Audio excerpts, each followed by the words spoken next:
What's up, freak bitches, wherever you may be, however you may be listening? Thank you for giving me just a few minutes of your time. I'm here with journalism major from Ohio State University, Jacob Benge, and it is the big day to have you around because, man, this is right up your alley. Draft day.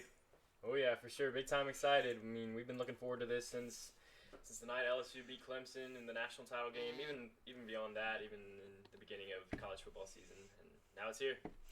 Some people think this is probably the biggest day in the NFL calendar, even bigger than the Super Bowl. It's that one day where every team's got just a little bit of hope. Every team feels like they get some kind of a win. You add this young new talent. It's probably the most positive day because let's face it, there's only two fan bases that really care about the Super Bowl every year. there's the two, well, maybe three, the two teams and the Patriots when they're jealous or not in it. But anyway. But yeah, so a little quick stream to kind of go over some things, some questions that are lingering as we go into the draft, which starts here in about an hour and a half or so, hour and 35 minutes away. You know, one of the first things, obviously, one of the big news things that came up the other day was Gronk is going to be joining Tampa Bay, going back catch up with Tom Brady. I thought it was kind of.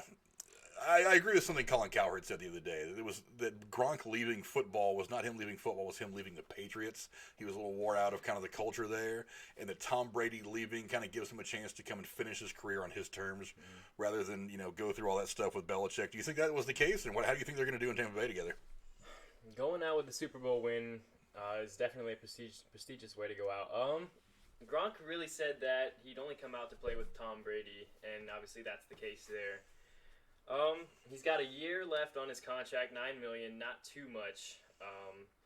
But taking a year off from football is definitely going to make things interesting for Gronk. He's switching conferences. He's developing a new scheme with a new head coach. I mean, it's going to be interesting to see what kind of shape he's in. But the connection with Tom Brady, I would think, is still really positive. Well, he's got to be in somewhat decent shape. He just won a WWF title after, or WWE. Sorry, I'm old. I still call it WWF. He did just win a WWE title after all, so he's got to be in okay shape. But, I think that him and Brady are probably going to help kind of craft the offense there. They're going to take things that work really, really well in the New England system, and they're going to kind of incorporate it into a new thing in Tampa Bay that Tom Brady is going to be able to play around with a little more, maybe even have a little fun with. Because the one thing I hear constantly about the Belichick way of doing things in New England in the last 20 years is just very rigid, a little over-structured. And while I think some structure is a good thing, there was just not a whole lot of room to breathe, a little stuffy at times. And I think maybe that was one of the reasons why a lot of people think that Tom Brady had kind of just like, even before the season ended last year, was kind of like, one way or another, this might be it for me in a Patriots uniform. But whatever. I mean, they've definitely got a history together. They've got a successful history together. I think a year off is probably only going to help Gronk physically. I mean, I know he's dealt with some concussions and things like that over the course of his career. Taking a year off, just kind of, getting your legs back under you, catching some fresh air, having some fun, partying, doing what Gronk does is probably a good thing for him, I think, physically and mentally.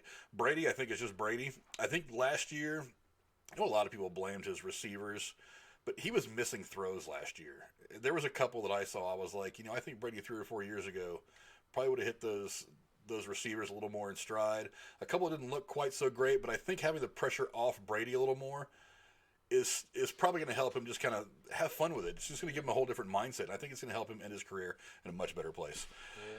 But, now on to the business of today, the draft. The first pick, everybody and their brother thinks Joe Burrow to the Bengals. I know the Bengals do not have a history of trading out of the first pick. I think it might behoove them to do it this time because you can always build your team up and then go get that young quarterback that can carry you for a long time. Definitely not the way the Bengals like to see things. What do you think? Do you think that pick's a lock? Do you see them trading out? Do you see them shocking us all and taking somebody else? What do you think? Is it that cut and dry? Oh, man. It's a storybook matchup here. You got an Ohio guy, the Heisman winner, coming off one of the best college football seasons in the history of college football. How can the Bengals not take Joe Burrow here? Personally, I'd like to go get Chase Young and build the defense and have a really strong defensive end. I mean, you've seen it with Jadeveon Clowney. You saw it with Myles Garrett and the Bosa brothers. They're leading the charge on defensive ends. But, with Cincinnati and Joe Burrow, the matchup has made it happen right there. Yeah, I am one of those people. And granted, baseball was always my sport more than football, but I watch football enough to know the way that I would build my team. If I were to buy a football team right now, I think I would concentrate on the defense first. I would kind of slow roll the offense, maybe go get a couple of young receivers or running backs that can kind of grow. And then, kind of tackle an offensive line a couple years down the line, and then go get that quarterback to really to put in there and kind of be that completing piece of the puzzle. But I feel like defense is really what wins championships. Because if you think about all those Patriots, those great Patriots teams that won 6 out of 9 Super Bowls under Brady, those years they had, I think all of them were top 7 or top 6 defenses. I mean, they were defenses that were, they were not making it easy for their team. So even if Brady or Gronk or one of these other guys were having tough days, the defense was not giving games away. So that, to me, I think defense is probably the most important thing. I would build defense more than anything else. The Bengals, they're always 3 players away. And it's really sad because as a 49er fan, a lot of us have great respect for the Bengals because the 2 Super Bowls that we played in, they were truly good games right down to the last 90 seconds were against Cincinnati. So if you go around San Francisco and say Cincinnati Bengals, they're like, oh yeah, Bengals, that's all right. I mean, we're still Niner fans, but we have respect for the Bengals, and that never fades. So I really want to see the Bengals be successful. I just don't know how they can get over that hump and finally put it all together. I've liked Marvin Lewis as a coach. I don't know if he's the guy to finally push them over the top. Man, I mean, the offensive weapons for Cincinnati are there. If A.J. Green comes back healthy, I like Tyler Boyd and his emergence. Joe Mixon's proven to be a good running back.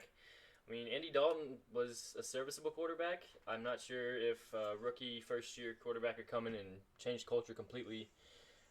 But Joe Burrow's emergence and having 1 strong year is a little bit of a question mark for me. Yeah, I don't know. We're going to find out. I think it's probably a lock. I think it's Burrow. Do you think Burrow wants to play in Cincinnati? I think that's one of the bigger question marks. The media coverage has been terribly negative for Burrow to Cincinnati, but I think no matter where Burrow's drafted, I think he wants to play. I think he's given very good political answers. He's just kind of like, oh, shucks, I'm going to play wherever I get drafted. Kind of non-committal about anything. I think he would probably love to go to some place like New England and be like, hey, they just got done winning, 40 of the last 50 Super Bowls. Yeah. I'd love to go there, but at the same time, I mean, it's got to break good for Cincinnati at some point. I know they've had some bad luck over the years with some guys that really could have been huge. I mean, Kajana Carter is just one name that comes up. I mean, they draft him, and then, game 2 of the preseason, he blows his leg out, and he's never really the guy that they wanted. Some days it's got to break for the Bengals. I'm hoping it's this year. I want the Bengals to be good because they are pretty long-suffering, but, we'll see. Only time will tell. The next pick in the draft is number 2. We talked about Chase Young. Every mock draft has got him going number 2 after Joe Burrow to the Redskins. We were talking a little bit before we started filming. The Redskins are awfully deep at pass rush. They don't necessarily need Chase Young. I would love to have Chase Young because that would be brutal. I mean, that would be the kind of defensive front that, opposing quarterbacks wouldn't want to see at all. But they are trading from a position of strength. It's not something they desperately need. It's something that probably several teams out there desperately do want to have. You could probably put him out there and get huge market value for him. Probably get their number 1 pick, another team's number 1 pick, probably a number 2 and or a 3 this year, and probably a number 2 next year. You get a whole lot of value for that pick if somebody who really needed that defensive lineman out of Ohio State, really wanted to step up into that spot. Do you see them going after Chase Young or trading him?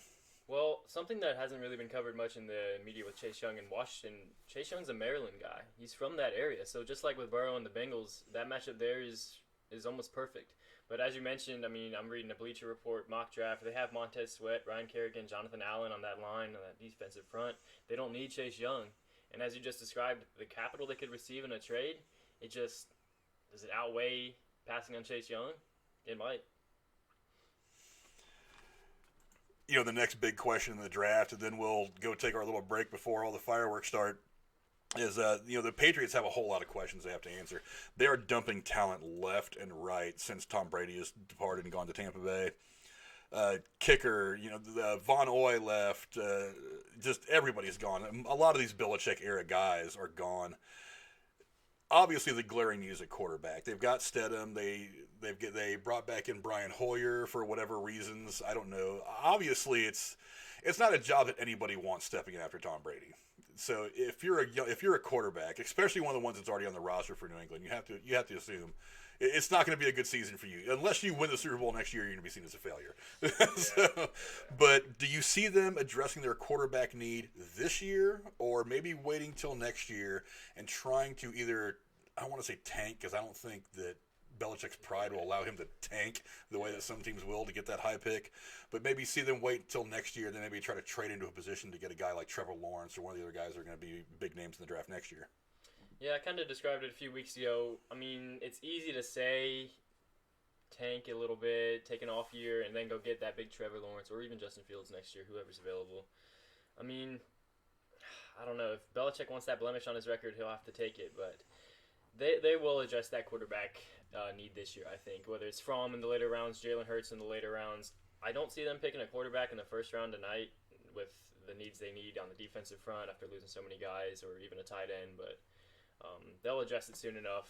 And personally, I would rather see them get Trevor Lawrence just because of the Photoshops I've seen. It looks really nice, Trevor Lawrence in a Patriot uniform. But we'll have to see how that plays out. They've just lost too many guys on defense to not address that. Yeah, like I said, there's been a mass exodus of talent. Do you think that they can refill that much talent and be competitive next year? Let's say the quarterback plays above average. Let's say that they are serviceable at least. All the stuff. I mean, Godkowski, the kicker, is gone. He's been as reliable as anybody else over the course of the last however many since Vanderjagt left and went to Indianapolis.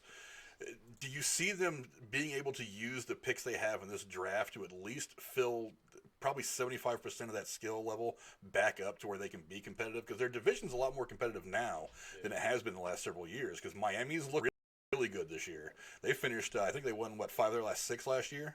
They were strong. They finished strong. The Bills are getting better. The Bills are not like that one season we're going to challenge the Patriots and go away for 10 years Bills anymore. I think they're on their way. They have a strong defense. I mean, do you see them kind of filling a lot of those voids in this one draft? Well, the Patriots, I saw on ESPN, they have 12 picks in this draft, which is like tied for the second most. So they've got a lot of options, and they're going to look to fill them. Their division, as you mentioned, they're emerging. The Bills are definitely, they went 10-6 last year. The Jets and Dolphins are kind of driving on hope a little bit. And I think if the Patriots can fill their needs with their draft picks this year, they can probably still stay in contention for that division if the Buffalo Bills and what they're doing kind of falters a little bit. If Stidham and that Hoyer kind of combination plays out and goes well, 8-8, 9-7, 10-6 even could be on the horizon for them, and they could stay relevant in that division. Obviously, just not as strong with Brady and other guys like on their defense being taken off in free agency. There's this theory rolling around out there that because of the relationship between Belichick and some of the guys in the Patriots organization, because of the relationship they have with some of the guys in Detroit's organization, Matt Patricia, and I think it was their GM or their assistant GM, spent a lot of time in New England as well before going over there, that they could be working on a trade to the number 3 overall spot. If that happens, do we hear that news and automatically think to ourselves, okay, they're going to get Tua, they're going to get one of, I think, not Burrow, but the other guy, Oregon. Why am I drawing a blank on his name? Herbert, yeah. I don't think he goes that early. If they jump up there, do you think they're going to go right after Tua? Because I think that's the only pick that makes sense if you even get into that spot. Yeah, if you trade up that high, you got to draft that kind of position need, whether it's Herbert or Tua. Oh, man. Who would I go with on Herbert or Tua? Would you take Tua with that injury kind of history or Herbert with not really being flashy? But regardless, if they trade up that high, they definitely are going for a name like that. Do you put any stock in the story that Tua got a horrible Wonderlic test score? I mean, you're seeing that his health is pristine in some cases.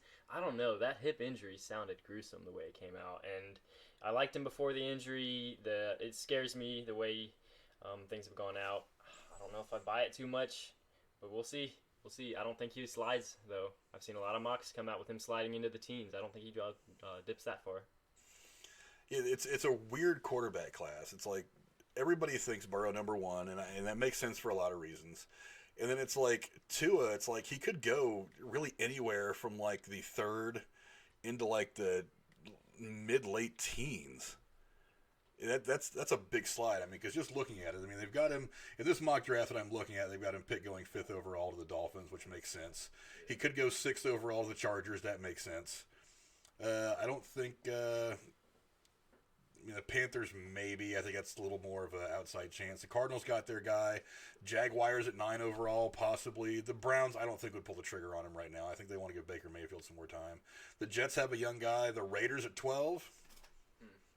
Tua could end up. I almost called him Oakland. Tua could end up in Las Vegas playing under Gruden. I think he'd probably do well under Gruden, and I think that Gruden would like to build a team around a guy like him. From what I've read, he's not overly optimistic about being able to build around Carr, but whatever. Yeah. I don't see him going to the Niners. Obviously not to the Bucks. Broncos, no, I think they got the younger guy. Falcons, at 16 overall, possibly the heir apparent to Matt Ryan. He's not getting any younger. That's right. The Cowboys, who the hell knows what Jerry Jones got going on his head on a day like today? Yeah. I mean, and that's all the way down to pick 17, and then you get to pick 18, and you're back to the Dolphins. So, I mean, I'm sure if they decided to skip him and he was still there at 18, they'd probably get him. But I mean, yeah, the trades are definitely going to set the stage for this draft after pick 1. Like I said, that second pick, it's going to be interesting to see if the Redskins hold on to that one. But yeah, a whole lot of things going on, a whole lot of questions that are going to be answered here in about an hour and 20 minutes. Do you see anybody shocking us with their pick in the first probably 10 or 15 picks? The mocks I've seen come out in the past few days have the New York Giants taking an offensive tackle. Personally, I like Isaiah Simmons, that linebacker out of Clemson, and if they go with a lineman, it makes sense to protect Daniel Jones, but I have high stock on Isaiah Simmons. I think the best thing you could do for a young quarterback in a draft day is to draft strong offensive linemen, good offensive linemen, because, I mean, let's face it, I mean, everybody who's ever watched a football game knows that your offensive line is what helps your quarterback be successful. And you look at Dallas. Dallas has had a way above average offensive lines for a while, and you end up making Dak Prescott look good. You end up having guys like Ezekiel Elliott, who are really good running backs already, as he proved in his career at Ohio State, can just run all over people. I mean, honestly, how do you think Emmitt Smith ended up breaking the career rushing record? Because he always had great offensive lines that knew how to block, knew how to handle things. Even against good teams, even against good defensive fronts, those guys can hold their own, create holes, protect their quarterbacks, give them a pocket, give them time to throw. And, yeah, that offensive line is very, very important for a young quarterback. I think that's one of the reasons why maybe Cincinnati hasn't had good luck with some of their quarterbacks they've drafted over the years. The offensive line hasn't quite been there. There's always a hole or two that they can never quite fill. So you'll get a guy who's really skilled and really talented, like a Carson Palmer or somebody else, even an Andy Dalton, who I didn't have a whole lot of faith in coming out of college. But just watching him over these last several years, he's a good quarterback, and I think in the right situation he could have really succeeded. But yeah, that offensive line, I mean, it's the key to so many things you want to do. It helps you grow, expand your playbook, and do a lot of things. And, you know, like that old adage, your quarterback can't throw from his back, you know what I mean? Oh, yeah. So you got to protect those young quarterbacks. So obviously offensive linemen, their value has skyrocketed in the first round of the draft of the last probably 5 to 10 years, because nobody's just running after like the big name position players, quarterback, wide receiver, running back. You're seeing more and more of these top 15 picks go to the line, especially the offensive and defensive lines. These guys are getting drafted higher and higher every year, it looks like. Oh, yeah. It's not the flashy pick, but it plays a big role in either stopping the rush or defending the pass. And then on the offensive front, it allows your quarterback to stay protected and make the plays that score. It's not the flashy pick, but it's certainly pretty flashy when you're standing up there in February holding up that Lombard trophy and you're putting the ring on your finger, you know, at some point before you know, game 2 of next season. So I mean, yeah, you can not make it. You can make big splashes. I mean, hell, look at Tom Brady. The guy was picked like in round 700. It's like you got to pay attention to these later parts of the draft. I mean, so many of these guys that get picked late in the draft are making huge contributions to their teams anymore. But yeah, it's going to be interesting to see. You know, you're an Ohio State guy. I'm an Ohio State guy.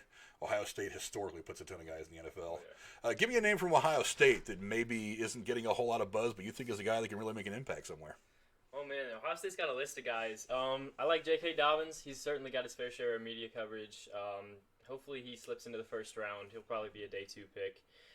Just taking a look at the list here, K.J. Hill, wide receiver, Damon Arnett, defensive back, Malik Harris, another defensive back. Jonah Jackson, offensive guard, is another guy to watch. I think Damon Arnett, Jeff Okudah gets the lion's share of the coverage for being the top cornerback.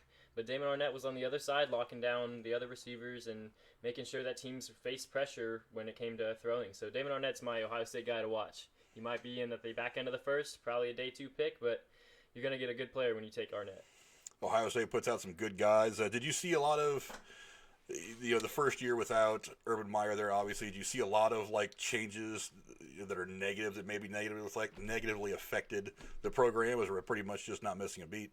I don't think it's missing a beat. The culture is still there, running high on the prestige, the honor, and the hunger to beat Michigan every year. That's always there. I think Ryan Day, being able to watch Urban Meyer, he hasn't missed a beat sliding into that leadership role. He was on ESPN earlier, and I mean, he just looked really good. He was supporting his guys, Chase Young, Kuda, even Joe Burrow, who all three of those guys were on the same team at one point. Yeah. It's kind of crazy to believe. Yeah, he transferred out of Ohio State. Oh, that's remarkable. But I don't think anything negative has come Ohio State's way. They pride themselves. I mean, when they lost to Clemson a few months back, as much as it pains me to say, they have that score on a big poster in the Woody Hayes everywhere they practice. And every day they practice, they look up at that score, and they're reminded of, hey, even if we think we're this good, there's always one more step to go. So that culture is still really strong out there in Columbus. That's always one of the interesting things about the differences between college football and pro football. Pro football, you know, if you're lucky enough to stay healthy and work hard, you're going to have a career that spans 15, 16 years, maybe a little more if you're Tom Brady. But college, you've got 4 years. It's like you got to go in there and you got to make your mark right now. So if you lose 1 out of 4 games to a rival like Michigan, it's going to stick with you a little bit. Especially if it's like a conference title game or something like that. It's the kind of thing that's always going to kind of hang around your neck, especially if you're one of those super competitive guys like I can be. I still get mad about ground balls that I booted back when I was 13. I still thinking about it. I get kind of mad at myself. And these college athletes, especially for some of the guys that are good at college but may not make it to the NFL. It's like, you know, that this is probably the last chance you have to really make an impact at the highest. This might be the highest level you play. Your chance to make an impact is now. So yeah, I mean that makes the college game a little bit more interesting than the NFL game to me at that aspect. I think it's a little pure. I mean, guys aren't playing for money, not playing for money.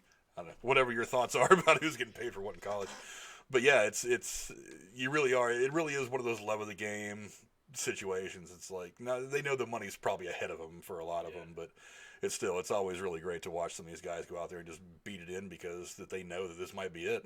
I had a friend of mine that played college baseball nearby here at Wright State, and he knew that he probably wasn't going to get drafted to play pro baseball. He knew this was probably where it ended, so he said, man, I just had to throw it out there every day. I was getting my education in something that was going to take me away from baseball, so he said I had to do it. But yeah, so that's our preliminary thoughts. We've done about 22 minutes or so on some speculation. We're going to go ahead and take a break. We're going to come back a little bit later about the time the draft is starting. We'll be breaking down the picks one by one, probably talking about some other random news things that pop up, so we're not talking about just the draft. That, and of course, I don't want to get the stream taken down by the NFL when they get pissed at me for something, but whatever. And we'll see you guys here in probably about an hour.